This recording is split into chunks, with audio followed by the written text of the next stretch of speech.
So step number one, create your answer document to respond to the summons. All right, you might be saying, hey, what's an answer document? What's a summons, right? So the lawsuit begins when you receive the complaint and summons. Complaint and summons, the summons tells you that you're being sued. The complaint tells you why you're being sued. All right, and the complaint will have a bunch of numbered paragraphs making all these allegations against you, right? Making all these statements against you. And in the answer document, you want to respond to each paragraph, and you want to respond in one of three ways. You can admit the paragraph. You only do that if you agree with everything in the paragraph. All right? You can deny the paragraph. You do this if you disagree with anything. Or you can deny for lack of knowledge. This is basically the equivalent of saying, I don't know. Okay? Most attorneys will tell you to do like a general denial. They'll say just deny everything. Right? A lot of attorneys do this, just like a general denial.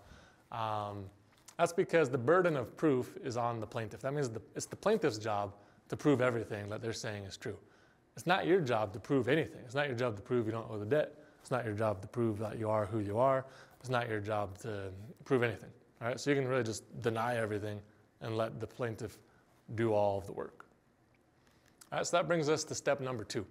All right, once you've created this answer document, you want to insert your affirmative defenses. That's a fancy legal way of saying you just want to make your defense. And you're going to list these defenses in the answer document. There's a lot of common defenses that people make.